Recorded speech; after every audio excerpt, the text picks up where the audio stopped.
Ernie. So welcome to the September meeting. We'll call the meeting to order, and the first thing on the agenda is our approval of the previous board meeting in July, way back in July. Hope you had a good summer break. I move to approve the minutes of the Board of Managers' regular monthly meeting held on July 14th, 2025 as drafted.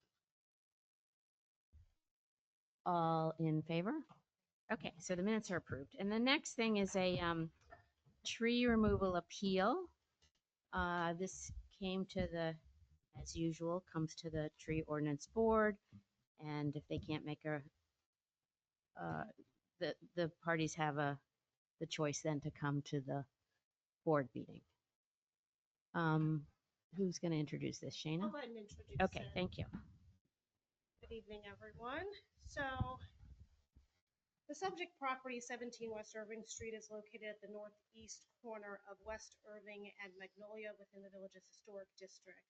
The applicants, Edward and Carolyn Nordberg, seek authorization to remove a black gum that measures 14 inches in diameter to accommodate a proposed addition. The tree is located in the front West Irving Street yard to the right of an existing walkway that leads to the main entrance to the home. Due to the lot's acute angle and the two frontages with 25-foot setbacks each, the existing house is situated toward the north and east property lines, and the applicants propose to build an addition along the east side of the property. The applicants originally filed a tree removal appeal on May 15 of 2024, which was submitted to the Tree Ordinance Board for consideration. And by written report dated May 23rd of 2024, the Tree Ordinance Board concluded that the tree had outstanding qualities and should not be removed. The applicants summarily appealed their decision to the village board. The applicants have applied to the Historic Preservation Commission, hereafter referred to as HPC, to revise a previously issued historic area work permit for the proposed addition and for removal of the black gum tree. The HPC hearing is scheduled for consideration next week. An initial hearing to consider the applicant's tree removal appeal was heard by the village board on July 8, 2024, at which time the applicants requested a continuance to allow them additional time to provide information and to make plan modifications in support of their request. The village arborist assessed the tree in April 2024 and again in June of 2025 and determined that the tree is healthy and not likely to sustain impacts from the proposed redevelopment on the site. By letter dated June 4 of 2025, the applicants outlined the redesign of the proposed addition and reaffirmed their request for removal of the black gum tree, including constraints on the property related to other mature trees and the limited building envelope on the property. Further, the applicants assert that the subject tree is not a specimen warranting preservation in lieu of these other considerations. The applicants further contend that the removal of the tree is the minimum necessary to accommodate the proposed addition, and they have reduced the mass of the proposed addition in response to concerns that were voiced by neighbors.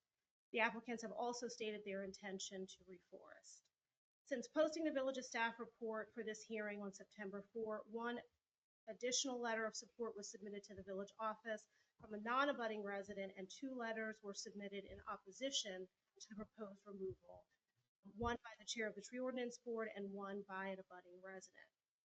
In total, our office has received 6 letters of support, 3 of which were submitted for the initial hearing in July of 2024, and 8 letters in opposition, 6 of which were submitted for the initial hearing.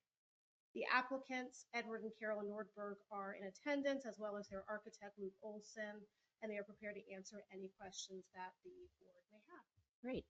And I'm assuming that any addition doesn't max them out of lot coverage and is all completely within what's allowable for their envelope. Correct. So the building plans that we have received to date are all compliant with the village building code and can fit within the authorized building envelope. Wanted to also just note that at your places are materials that were also circulated to you by email this afternoon, which include the materials referenced from the Tree Ordinance Board chair, which also includes materials from the HPC hearing. Note that the plans that have been submitted to our office and that are subject to the current tree removal request have been modified from what is in that Historic Preservation Commission packet that's at your places. Again, the applicants are going for a rehearing before the Historic Preservation Commission next week for the revised addition and for the removal of the black gum tree. Right. And absent a tree, they don't need any kind of special permit to build in their private property envelope. Based upon the current submitted plans. Right. So I guess we can hear from the applicant first. And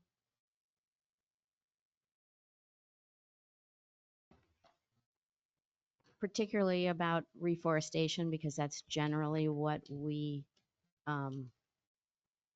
request when people want to take down a tree for an addition. I'm Luke Olson, Hi. GKM Architects.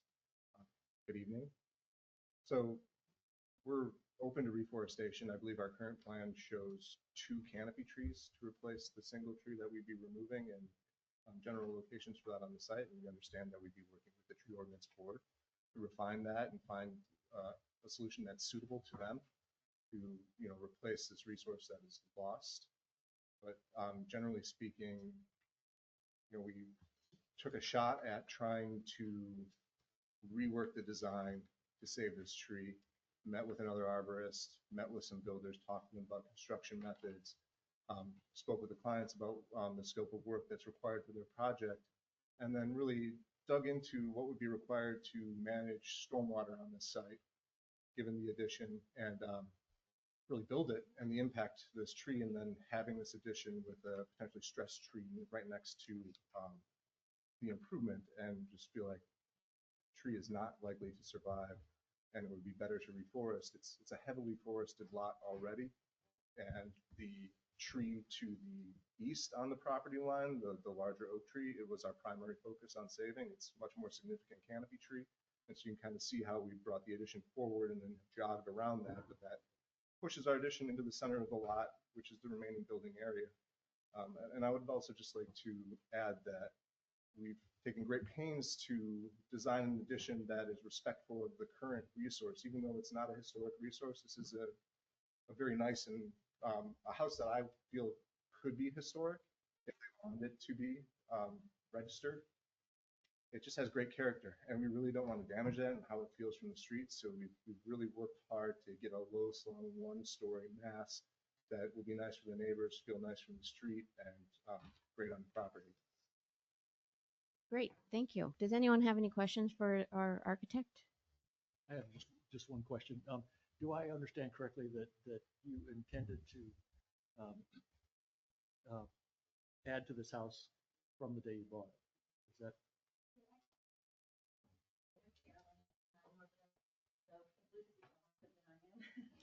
But he can't talk to our intentions for home purchase.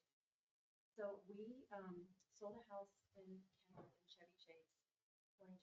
And we've been looking for a home in the village for a long time. And we did what we thought was due diligence.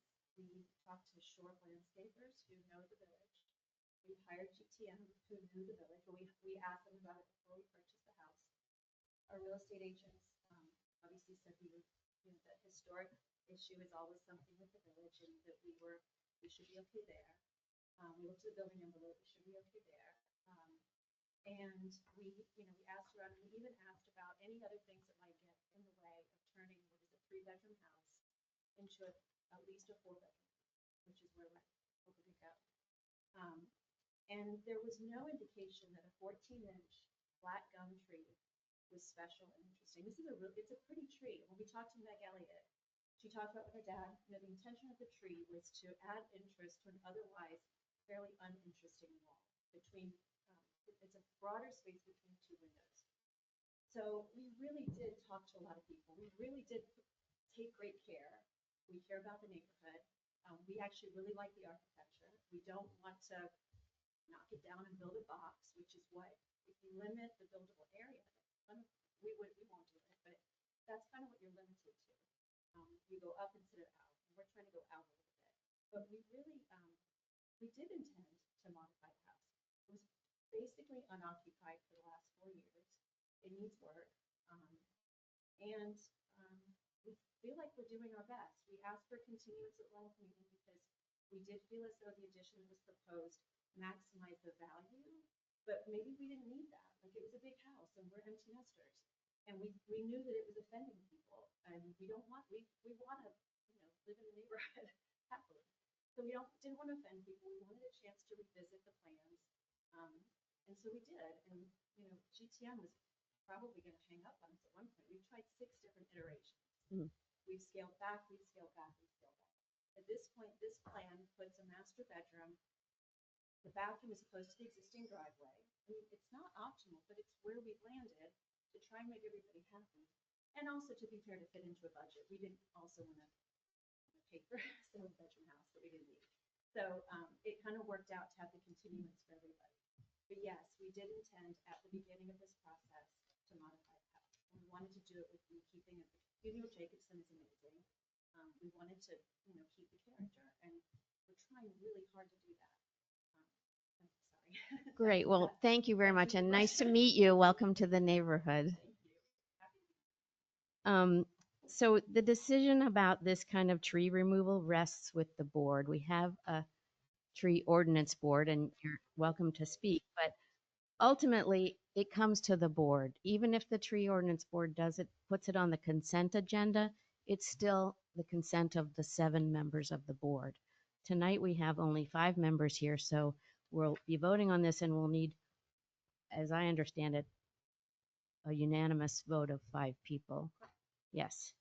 And I know that you would like to come up and give us your point of view. Thank you.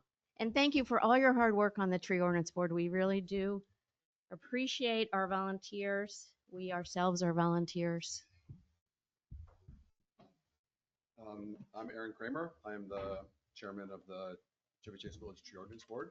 It's a volunteer position and is generally not one that comes with great admiration or popularity, given the task that we have to evaluate these situations and in line with the village code, especially Chapter 17, the Urban Forestation Code. I submitted a quite detailed letter to the board. I'm not sure that it was read, but I think, was it? Because I feel. I read it. You did? Okay, Yes, great. yes, we read it. I was not planning to sort of reread it, but I think there are some rather material points that are relevant to the testimony we just heard. I think I'll start first by just going through the actual relevance of the situation to the Chapter 17, the urban forestation. First, under 17.3, as you have said, a removal permit can only be issued if one of 7 specific conditions applies. None apply here. The village manager was required to deny the permit, and there was no evidence to the contrary. Second, on appeal, chapter number 17.4b allows removal only if the board finds, after public hearing, that doing so would not adversely affect public health, safety, or welfare, nor the reasonable use of adjoining properties, and can be permitted without substantially impairing the purpose and intent of Chapter 17. Removing healthy native canopy tree would clearly undermine that purpose and intent. And to be very clear about that, that is the purpose and intent, is to maintain the canopy. And that Right. is why this entire section exists. I'm going to interrupt you just for a Yes. minute because we have in front of us, because Yes. we looked, we have 40 trees that the tree ordinance board that are this size or bigger have allowed consent to be put on the consent agenda to remove for the purpose of additions. So I come at this from a position of fairness and also reforestation. The applicants have agreed to reforest with 1 or more canopy trees, as did all of the people on this list. Some of these trees that the tree ordinance board and the board have elected to allow removal are 40 inches, 30 inches, more significant trees. Yeah, I think it's an excellent point, and we evaluate every tree individually in the context of where it is on the property, what species it is. I don't have the detailed list of all of the trees that have been approved since this, committee was formed. I'm going to give it to you. Yes? Oaks, hickories, ash, black walnut, Yes. red maples, magnolias, silver maples. I can go through each of those, and I'd be happy to bring the arborist to discuss the relative value and merit of those different trees. Ashes are often diseased and are weak trees. Tulip poplars, similar issue. Well, I didn't although mention the root tulip system. poplars, but There are- I there hear are- you, but in it- terms of, It is, I'm Yeah. sorry, but go ahead. I think it is actually quite irrelevant. Our mandate is to, and yours as well, is to abide by the urban forest rules. And I would now like to go into sort of their specific case and why, number one, this is an outstanding specimen. The fact that they are planning to reforest, as with every other case, a tree of that size. I don't recall exactly when the Elliots planted the tree, but it was not 2 years ago. It wasn't 5 years ago. It wasn't 10 years ago. It wasn't 20 years ago. As has been raised as an issue in the committee that was recently formed to protect the tree canopy, we need a portfolio of trees of different ages to just simply cut down all of the existing canopy trees or any of them. To plant a new canopy tree takes 50, 100 years before it is a canopy tree again. That is just a simple, the issue that we have at stake in the village as a whole is that these trees, of course, people want for a variety of reasons to cut them down, and they take a very long time to reforest. And what we did in the past, I didn't have this role in the past when most of those decisions were made. But perhaps we were too liberal as a village to allow people to remove trees when we maybe shouldn't have. And that reforestation, while very noble, takes a very, very long time. Right. So, I'm sorry. Just that we're constantly planting trees. We plant canopy trees in the public right of way. We encourage the planting of canopy trees on private property by giving allowances to people to plant more trees. So we're a tree loving community. Absolutely, and I have planted canopy trees on my property that will not be canopy trees in my lifetime, or anyone's lifetime in this room, which is the simple reality of how long the trees take to grow. I think I'll reference some specific points from this, the issues that were raised earlier. Firstly, as I wrote in my letter, they have a plan that was approved by the Historic Commission in September of 2024 that they did not mention in this new application that preserved the tree. And I am not aware of any context other than that I was told that by the Historic Commission. I provided a copy of that approval. They're going back to the historic preservation next week because that plan is no longer relevant to this discussion. But they contend in their appeal that it is not possible, in the statements that were made, that it is a undue hardship, that they would not have purchased the property had they known they couldn't develop it without removal of the tree, that this tree they cannot do anything if this tree is left in place, when in fact they have plans that have been approved, that they had their architect's design, that were approved in September 2024, after they withdrew and asked for the continuance, that preserved the tree. I would happy to draw your attention to what, as I understand, I'm not an architect, but the change that has been made, which seems quite superfluous in terms of the function of the house, that now requires the removal of the tree. But I think it is, to me at least, in my role, quite relevant that they, even in their testimony, did not mention that they had plans approved that were able to preserve the tree. We did? I'm sorry, for the purposes of the hearing, anyone who's speaking does need to stand up at the podium for those who are participating on our virtual feed. So you're welcome to respond. We just need you to stand up to the podium. I didn't see in the material that was provided, there was no mention of those plans, of their existence. And I haven't seen any documentation or any reports indicating that that those plans were not sustainable or that they would damage the tree.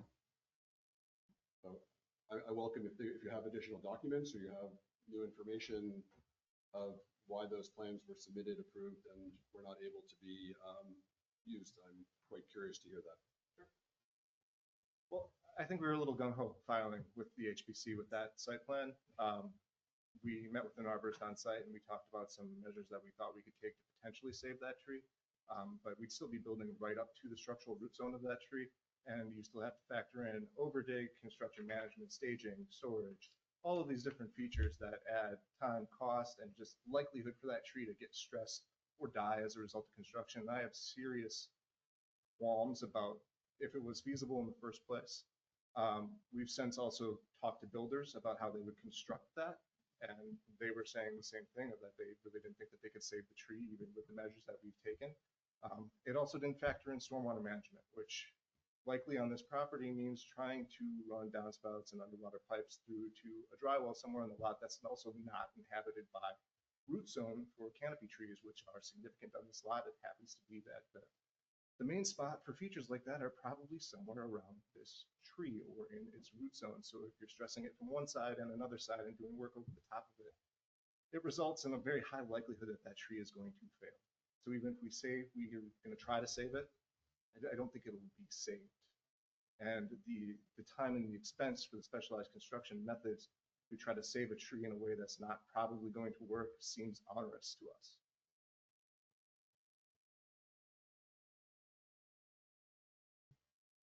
Mr. Kramer? I mean, Anything else? it wasn't in the record. I'm a bit surprised that this comes up now and seems, dubious to me personally, but I don't know what more to say. That, I think it speaks for itself that they did not mention that any of this had happened in the submissions they made to this committee for your review prior to the meeting or to the Tree Owners Board. I was unaware that they had plans that were approved, and even in their writing earlier in their submission makes no mention that they had plans approved. And I'm a bit surprised as well that, given the professional nature of this firm, that and the experience they have working in the village, that they would file that plan when they did in the way that they did. But the other issue that I want to touch on, independent of whether they believe the tree could be saved or not, is the contention of this sort of, and in the letter they refer to it as the buyer beware, that when people buy houses in Chevy Chase Village, especially people who have looked for many years to buy a house here and have many friends who live here, and especially when they are in the profession of real estate development, it is well known that we have a very detailed code of what is required. That there's historic, it is very well known that there are tree issues. As I wrote in my letter, I looked at this house in an open house. They had a diagram in the open house showing the triangle where development could take place with that tree square in the middle of it. I can only speculate as to what conversations, what assumptions were made about the removal of this tree, that would be a mere formality, as it feels as though it's being treated as. But according to the Urban Forestation Code, it really, I'm quite surprised that this is being treated as just a sort of mere formality. That removing a tree for convenience, when there must be other ways to do this that don't require removal of the tree. And when the applicants had every opportunity to perform a diligence before they purchased the house, if their assumption was to be that they would remove the tree. I looked at buying the house. I was interested in perhaps buying the house. I saw that the tree was there. I understood that it would probably be very difficult to develop that property, and given the other trees that are on the property. And it's quite surprising that someone would go ahead and make that type of an investment without thoroughly diligencing the possibility to remove the tree. There was also a contention made in their appeal that it would be very difficult or impossible to ascertain whether the tree could be removed because they'd have to develop plans, get them approved by historic, and then come to the Tree Ordinance Board. And that is absolutely false. Many people come to the Tree Ordinance Board seeking and enforce the arborist, and then even appeal to the Tree Ordinance Board with just hand-drawn sketches of what they're intending to do. And many decisions have been made where residents appeal a decision, they come to us and we start to discuss, it's not so simple to just remove the trees that obscure your view to the golf course and have a reforestation plan. And then they usually withdraw the application, or there's some type of modification to their plans. But I find that to be a quite weak argument that that this is unavoidable and that it causes undue hardship. And that is directly relevant to Chapter 17. It specifically calls out that you are of course also obliged to follow that chapter, and the reasons that are stated in the chapter, as I outlined in my letter. I don't see how this can be granted. All right, and I want to reiterate our gratefulness that you chair this board and that you work so hard at it. I do. But I also want to remind everybody that these decisions always come to the board in one way or another, either on the consent agenda or at a hearing like this tonight. So, thank you. I'm not done. I also would like to point out the very dangerous precedent that this sets, that by doing this, the board of managers, are setting a precedent that basically we probably should disband the tree ordinance board and modify Chapter 17, because this is just for convenience. This tree does not need to be removed. So the tree ordinance board has a great function, and that is that it allows tree-loving people to coach residents on how to reforest if they need to remove trees. And here we have 40 trees that we've allowed removed for renovations. I would suggest reading the chapter. That is not what the tree ordinance board, that is the tree committee. Tree ordinance board has nothing to do with planting trees. Now I understand that. We strictly exist to enforce Chapter 17. Well, and it has nothing to do with anything else. It is purely. So I was on the board before we had a tree ordinance board, and what was happening was everybody was showing up to argue about trees, and we were spending a fortune on lawyers. The residents were spending money on lawyers. The board was spending money on lawyers. And in every case, ultimately, the trees got removed and the renovations got made. So the tree ordinance board is a huge benefit to us, so that we're not having residents coming to meetings and fighting and hiring lawyers and hating on each other. So I think it's been a gift.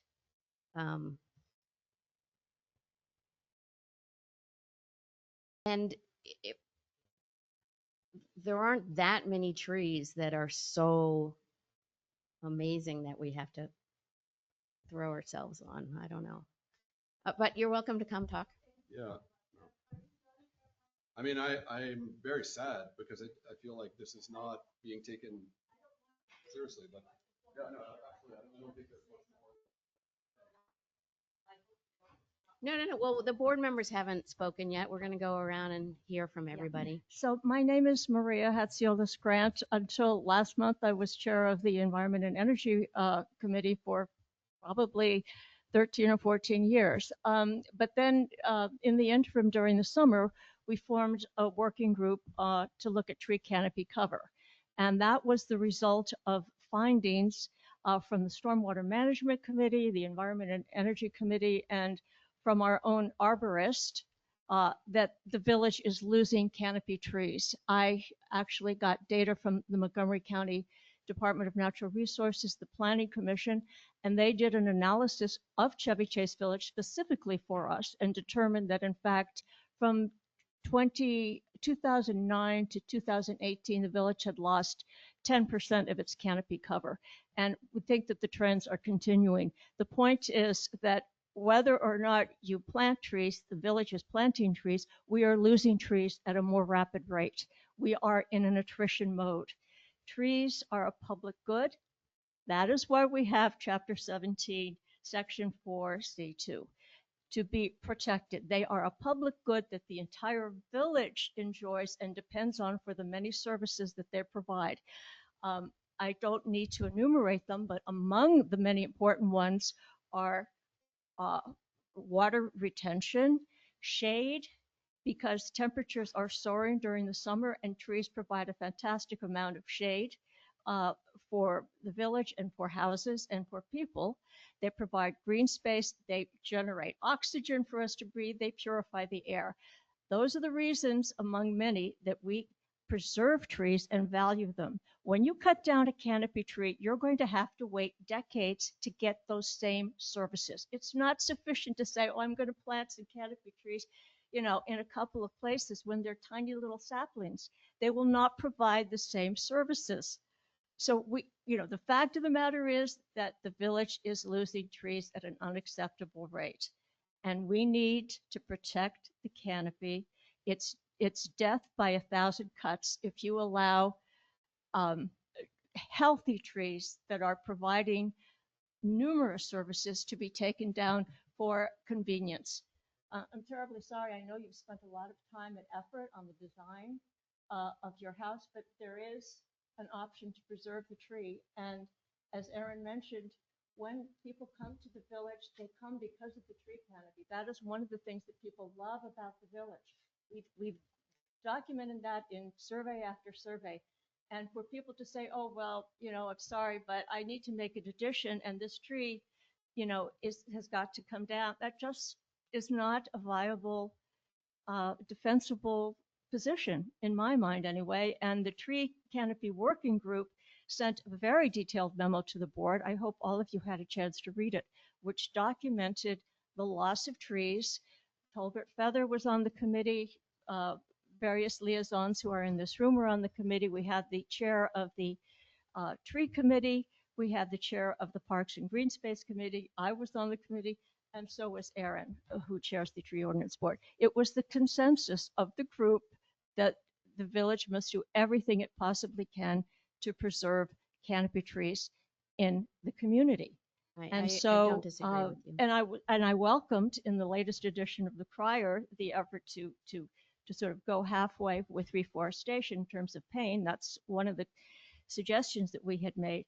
But I think it's just irrefutable that we are in an attrition mode in the village. And so if you agree to this appeal, you will be contributing to the loss of canopy cover in the village. Thank you. All right, thanks. So I'm going to let all the board members speak.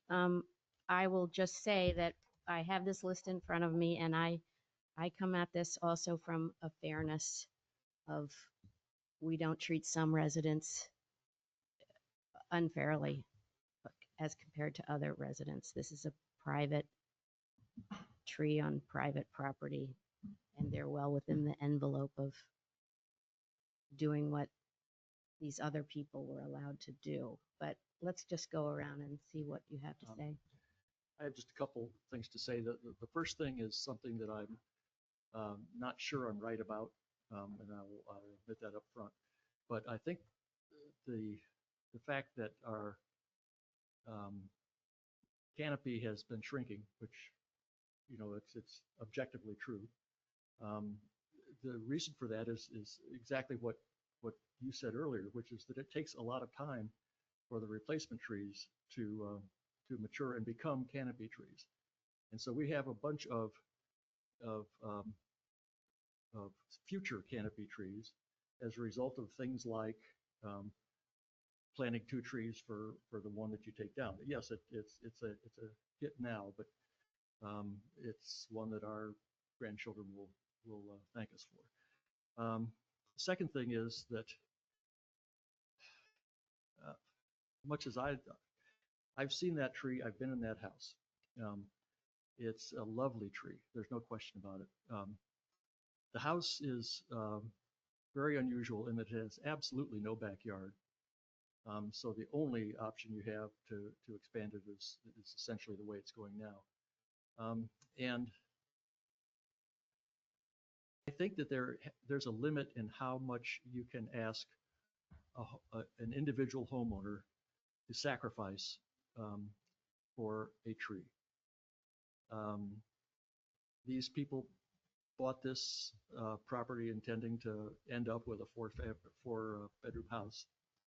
And if they are unable to achieve that, and it becomes obvious that no one is ever going to be able to move that tree, then they're going to take a tremendous hit if they have to sell the tree and sell the house and go somewhere else, because just as they wouldn't have bought it if they knew ahead of time that they wouldn't be able to expand it, potential buyers would know the same thing. So I think it's the the collision of two goods. I mean, there's no disputing that every canopy tree is valuable, but there has to be a balance between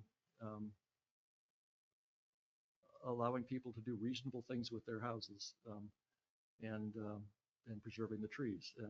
And the reforestation is an example of that. It's not perfect, but it has effects. I would agree that on balance, this is, while I am sad that we have had some temporary loss of our canopy, I do agree that reforesting is the best way at it. But ultimately, we're not a national park. We are not a state park. We are a neighborhood. And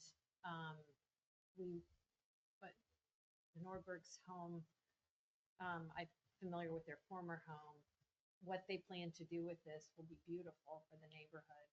And I'm sorry one tree will get lost, but in fairness, we've let this happen, or we've allowed this to happen other times for the same reasons.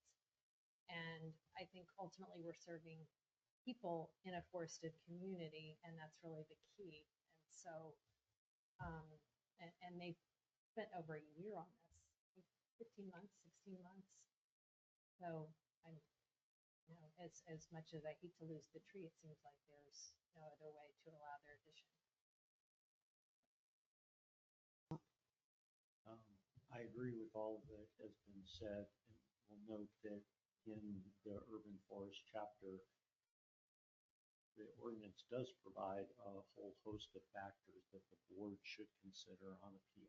It's not just the ones that the tree appeal board is to consider. I think the time and effort that the appeal board puts in is very much appreciated, the passion supporting our canopy, but I agree that given the history of the way in which exceptions have been made in the past and this list of 40 trees that have been approved, including one that is a sweet gum that was in a front yard that was 20 inches in diameter, it would seem really quite harsh in all the circumstances here to deny. I agree as well. I think there's point, but it's quite unusual. The sign of it, the house is set back, I didn't realize it in no rear yard. But I think it's very difficult for us to very much appreciate what you're doing. I feel there are ways in reforesting a tree on that campus, they can really substitute the aesthetic loss that we have to pay.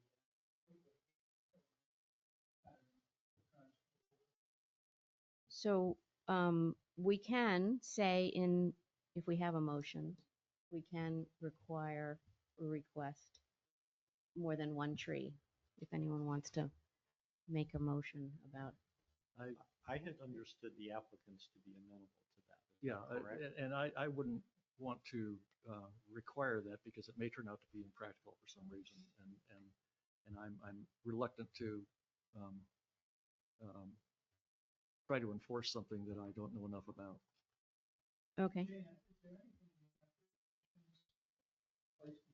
Sure. So the board and the tree ordinance board's reforestation standard has been a hardwood deciduous tree of a species that achieves a canopy height, which is 45 feet, and must be at least 2.5 inches in caliper at the time of installation.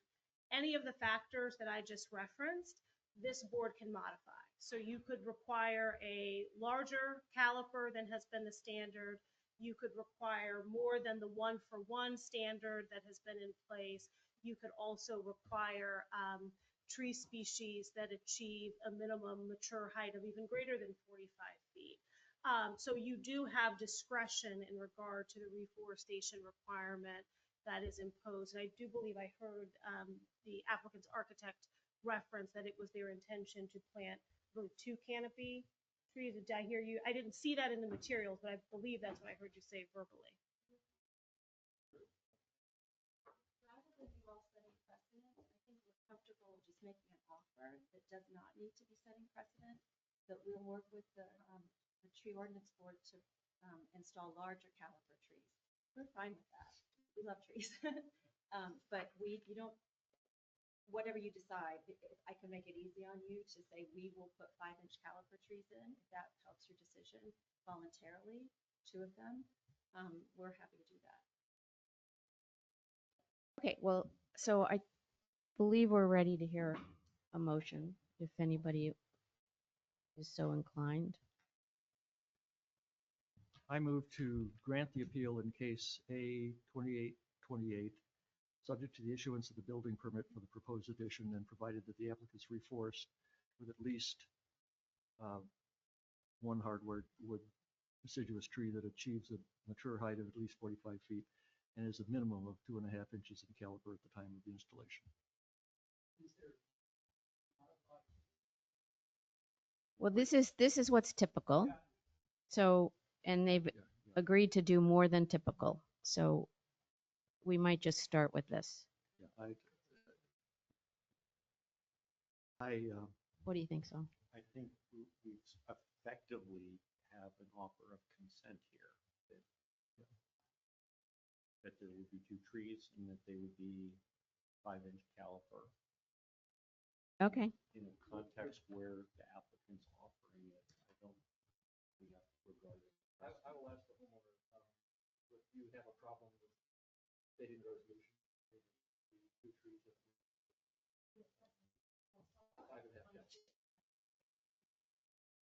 I put you in a position again as setting precedent if you required it, but I'm on record saying that that's what we would do.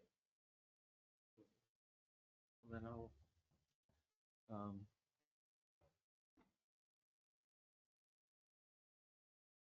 move to grant the appeal in case A 2828, subject to the issuance of building permit for the proposed addition and provided that the applicant's reforest with at least 2 hardwood deciduous trees that achieve the mature height of at least 45 feet and is a minimum of 5 inches in caliber at the time of installation.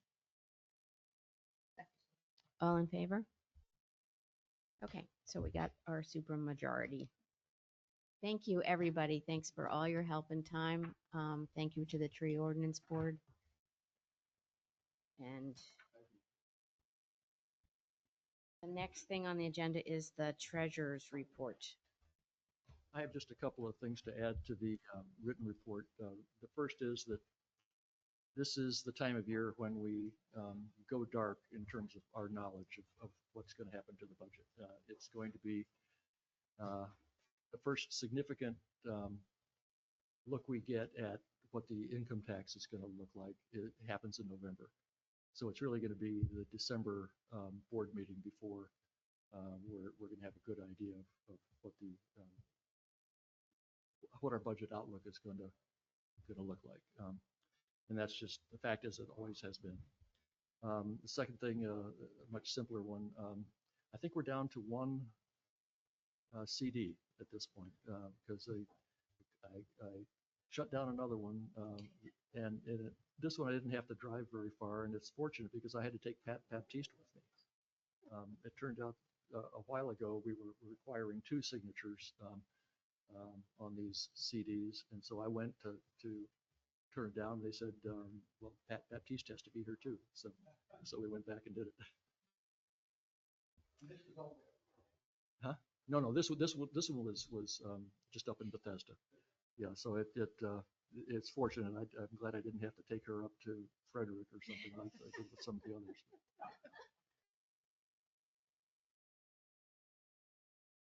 That's it? Yes. That's it. Your report is done. Okay, so the next thing then is our discussion on this pending legislative matter. And do we have? Yeah, so Michelle Rosenfeld, the village's consulting zoning attorney, has joined us on the virtual feed. I will also just note that at your places is a revised letter and proposed amendment to SRA 2502 that replaces the draft that was circulated in the briefing packets on Thursday. But I will turn it over to Michelle to provide the board with an overview of the proposed amendments. Hi, everyone. Good evening. Hi. Are you getting feedback? Yes. Do you have more than one device? You just. No, I don't. It looks like you're on two different Yeah, Michelle, we have you on devices. 2 different devices. I only have one right here. Let me suggest this, if it's okay with the chair. Why don't we have Michelle maybe log off completely, log back in, and in the interim, we can maybe go over the budget resolution? Sure. Let's do I'll that. be happy to do that. Okay, thank you. Okay. So then So that next leaping thing quickly- is okay. Resolution 090125 would be to amend the FY26 budget to move some monies from reserves to cover expenses that were unanticipated when the FY26 budget was adopted in the operating and capital budget. On the operating side, we saw an increase in the premiums for our excess liability insurance that exceeded our budgeted amount by $53,900. And then on the capital budget side, these are all expenditures that had been allocated either in full or in part in the FY25 budget and were not expended before that budget year ended. And so that includes the outfitting of 2 replacement police cruisers to a total of $40,000, the completion of the Primrose Street stormwater runoff and roadway rehabilitation project at a total of $747,000. That does represent the base amount that the board had previously approved, as well as the increase for the change in surface material, and $254,000 to complete the HVAC replacement project here in the Village Hall. So in total, we would be looking to move just under $2 million from reserves over to the FY26 budget. Okay. Does anybody have any questions about this? All right. Can we entertain a motion?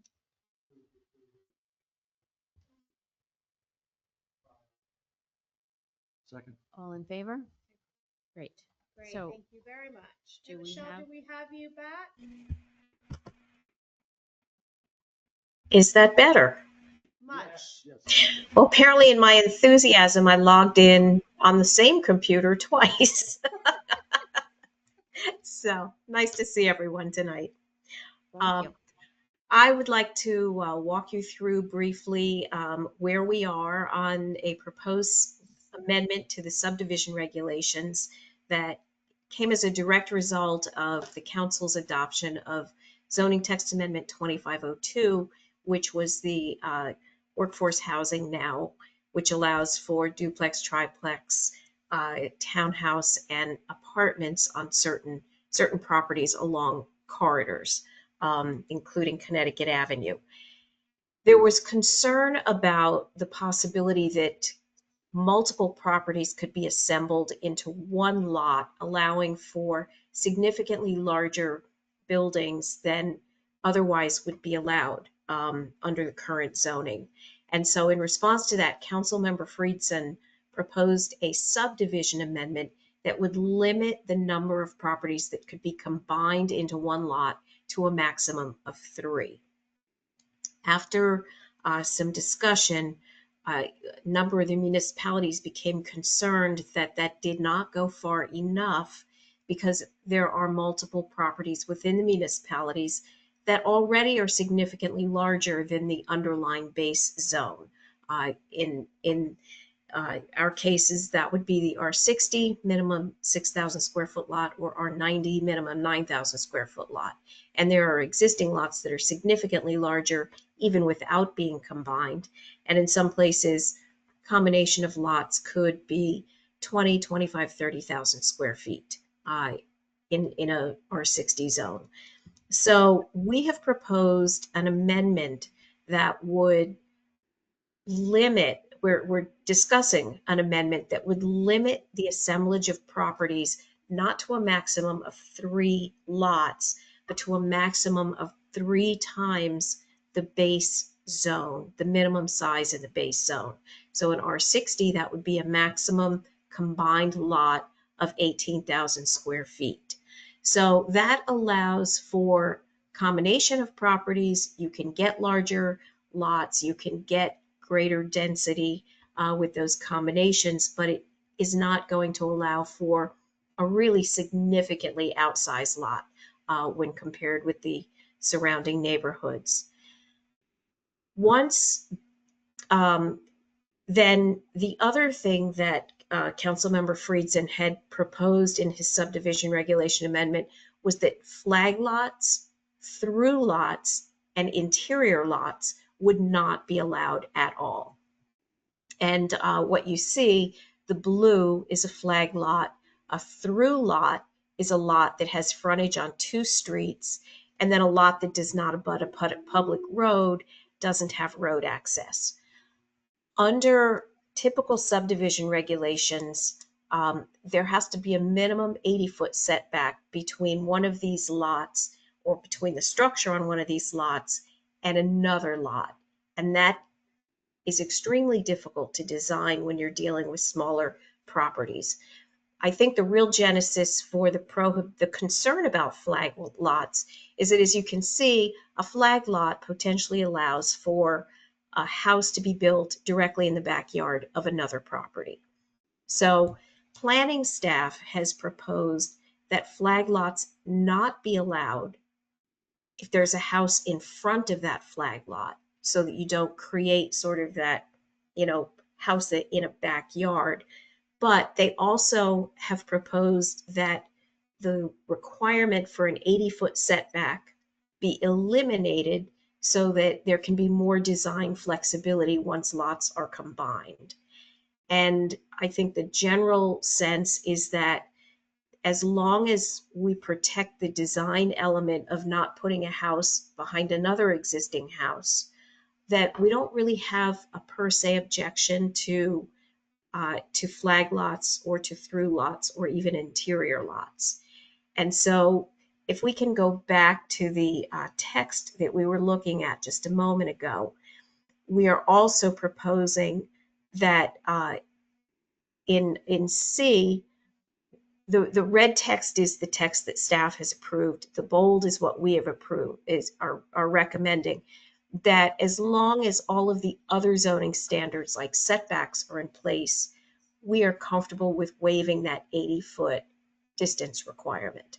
The other thing that we are asking for is that in addition to no more than an assembled lot, no more than 3 times the base zone, that we also explicitly say in the subdivision regulations that corner lots are not eligible. There have been representations from the council and from planning staff that they really are not eligible, but we have concerns that the language is ambiguous. And so we are looking for a definition of eligibility, that it be the eligible lots, a lot with a front lot line that abuts an applicable corridor as of November 1, 2025. So essentially also freeze the lots that are eligible for consolidation.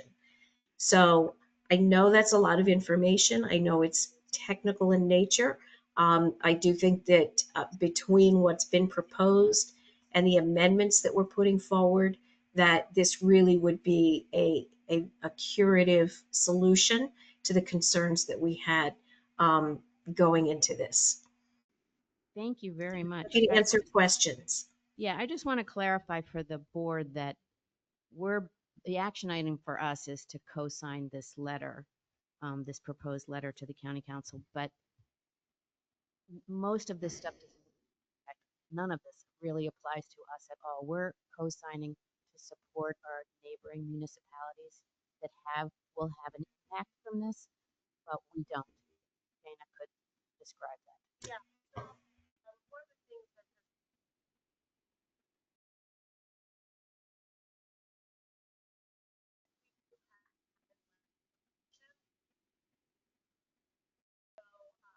really there's one block of the village where more than lots could potentially be consolidated. look at the fact that you have a sort of district layer, you have outstanding and distributing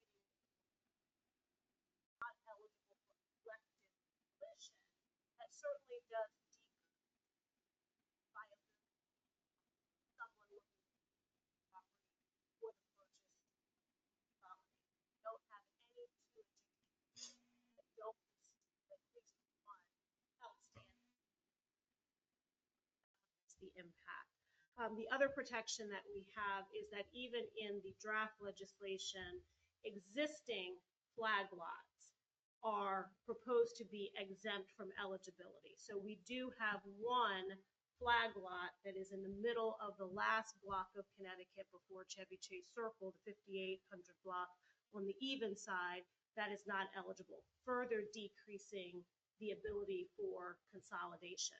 Lastly, as is proposed under the amendment, under this coalition of municipalities, the limit of 18,000 square feet would be lower than any consolidation of lots, even on those adjacent lots, if you were to remove the historic designation.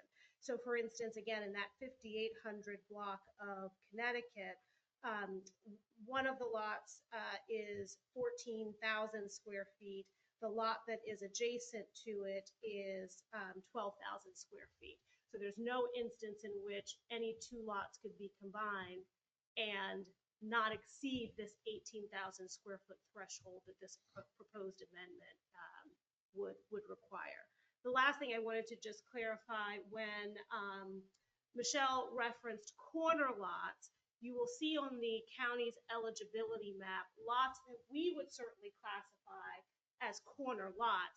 The distinction for the purposes of this legislation is corner lots are referring to lots that are addressed to the side street, not addressed to the corridor. So for instance, 5810 Connecticut, 5904, 5900, those are all corner lots as we would typically think of them, meaning that they have two frontages. But for the purposes of this amendment and this legislation, they are addressed to the corridor. So they are therefore not classified as a corner lot because they're not addressed to the side street. So I hope that. That's correct. Thank you, Shana. That's an important clarification. So I'm not sure if anyone has any questions for Michelle, but we would be signing this in support of all our neighboring municipalities. Any questions? There is or a should we go- motion at your places and on the screen. I move to authorize the village to be listed as a co-signatory on the proposed letter to the county council proposing amendments to SRA 25-2 as drafted. All in favor? Great. Thank you. And thank you, Michelle, for taking the time to be with us tonight. You're very welcome. Okay. You'll indulge us for just Yeah. a couple minutes. Yeah. There was an executive order that the governor issued late last week pertaining to local authority over housing. And I asked Michelle if she could just give a quick overview to the board since she was joining us this evening. She's currently preparing a written summary of her perspectives on this executive order and how it's likely to impact local governments. But since we have the pleasure of her joining us this evening, I thought it would be helpful if she could just give you kind of a sneak peek of the written report that she plans to issue. Great. Sure. The governor signed an executive order that sets out a number of goals and procedures to facilitate affordable housing on primarily state-owned property. It directs the State Department of Transportation to identify identify property owned by the State Department of Transportation that's potentially eligible for housing development. Instructs that there be procedures put in place for either the sale or partnership with the state for the development of affordable housing, and is also instructed the State Department of Housing to also look at potential tax exempt incentives or other ways to motivate people to redevelop Department of Transportation properties with affordable housing. Largely, it really does not impact municipal review or municipal permit processes. I would not be surprised if we see legislation introduced this upcoming General Assembly session that attempts to do that.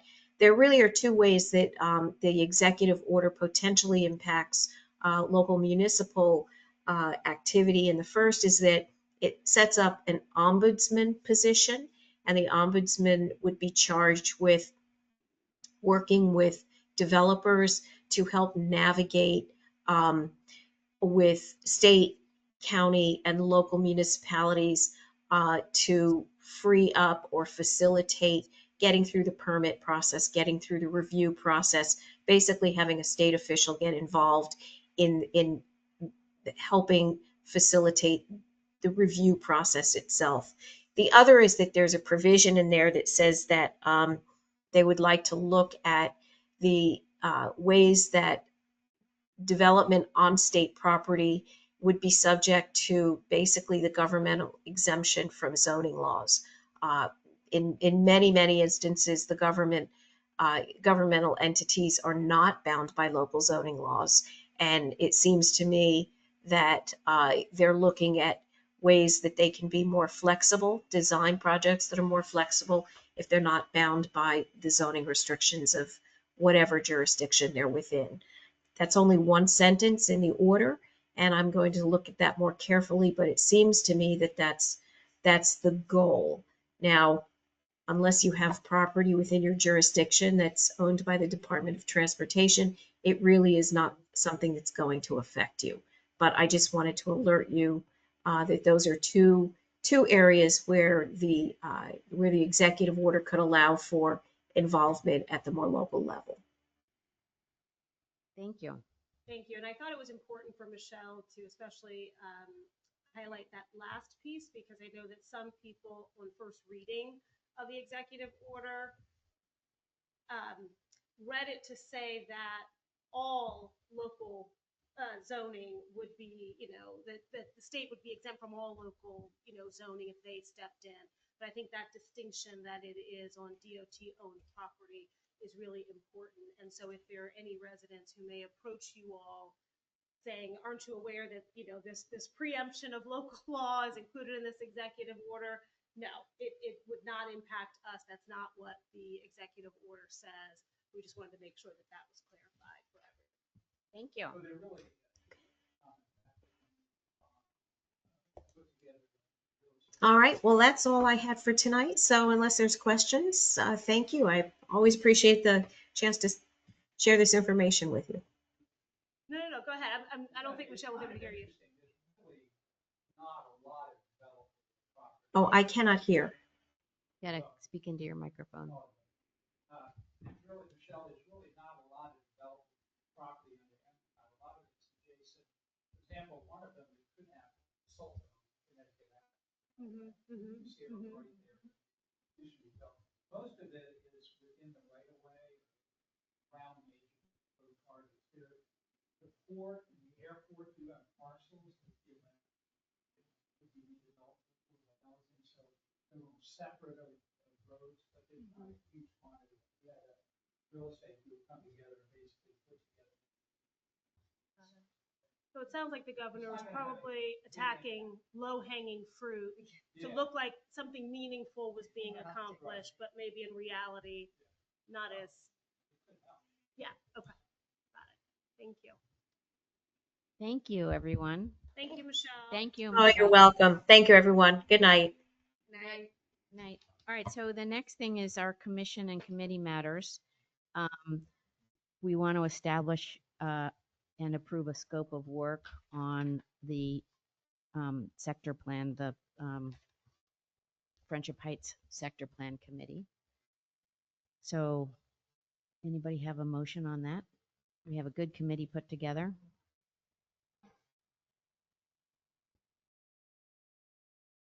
I move to establish and approve a scope of work for an ad hoc Friendship Heights Sector Plan Committee and to appoint Jonathan Halperin of Belmont Avenue to serve as the chair and William Van Horn of Grove Street and Allison Di Giovanni of Hesketh Street to serve as members. All in favor?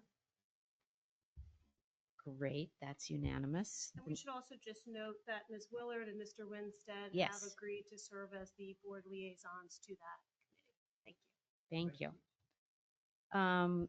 Next is the election supervisor's reappointment of Nancy Wilkinson.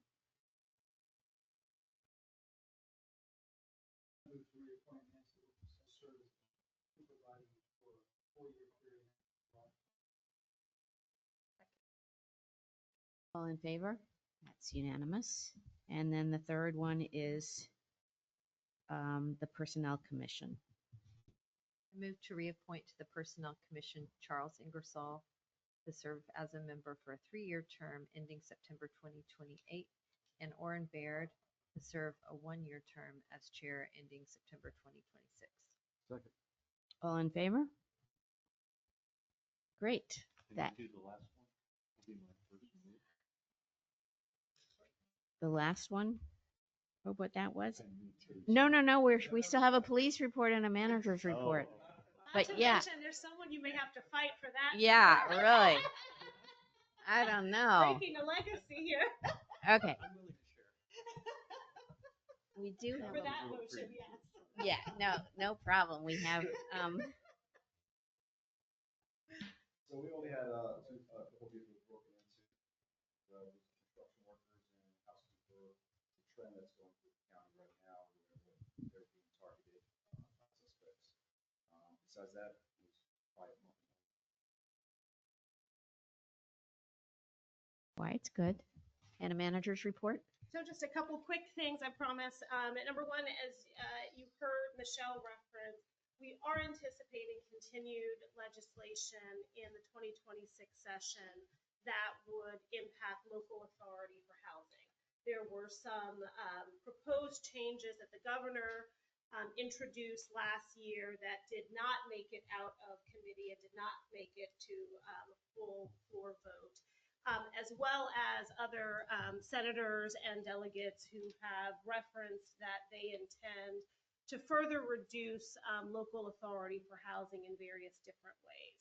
And so one of the things I wanted to confirm with the board is that soon the More Housing Now legislation will be wrapping up at the county level with the approval of the hopefully amended SRA. And after that, we have asked for Michelle to kind of stay on and help us as we get through the remainder of the Friendship Heights Sector Plan process. But I'd like to also get the board's authorization to utilize Michelle's expertise in monitoring legislation and providing us with direction and assistance as it may relate to written or in-person testimony for the 2026 legislative session as well.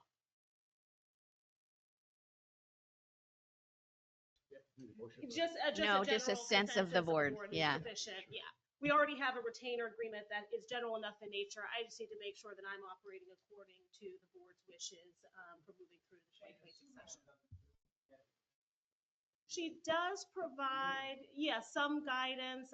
She's actually been really useful to Michelle when Michelle has needed to understand kind of the more local applications of certain things. Because although we have limited authority under state law, each municipality executes that authority differently. And so it's been really helpful for Michelle to have both Sue Ellen Ferguson as well as Ron Bolt, who represents pretty much all of the other Chevy Chase municipalities, in just understanding kind of the local and more practical effective things.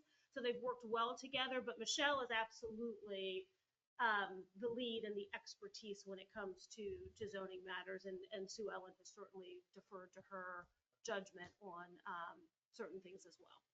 Yeah. So thank you for your support of that. I also just wanted to note that last week we brought on board someone who I think is probably a familiar face to many village residents. As you all know, over the summer, William Abernathy, a 30-plus year employee of our Public Works Department, retired. And we had a vacancy. Our Director of Public Works, Anthony Young, interviewed eligible candidates and ultimately made a recommendation to hire Eli Balbuena Suarez, who has been with our refuse and recycling collection company. That Eli. Yeah, our Eli. Yes, and so he had had prior conversations with the former director of public works about his desire to at some point move into our public works department team.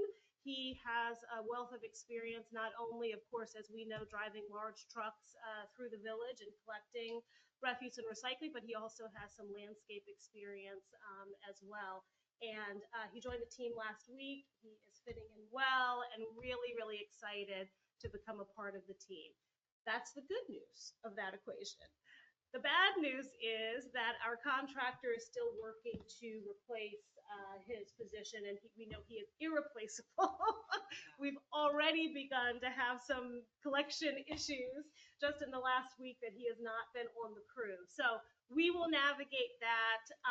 So certainly a gain to us in the department, and we'll navigate through with the contractor as far as the loss. They do have somebody, it's just. Not a full-time designated person to our route. Yeah, so they're going to be, I think they had someone in mind who hadn't yet started the route that they're hoping will be the full-time go-to person. What's unique for us, as you all know, is the rear yard collection. And that really does require that crew really know our residents' properties. I've actually been quite fascinated at the different configurations of where people keep their trash and recycling cans on their property. And in some instances, if you don't know where it is, you're going to miss it. So it's part of a learning curve that anyone new to the crew has to acclimate to. And so we're hopeful that they'll get someone in that position full time. But really excited to have Eli joining our team. So just wanted to report on that. We will have an article in the October issue of the Crier. Eli has already had some people coming up to him very confused about what he's doing in a village truck and asking him questions about missed trash and recycling. So we'll get notice out to everyone, but he's really excited. Right. Nothing else to add unless there are any questions to my written report. Thank you for the report. Well, Go for it. All right, This feels so I momentous. move to adjourn the meeting. Second. all in favor? All right. Thank you, everyone. Thank you.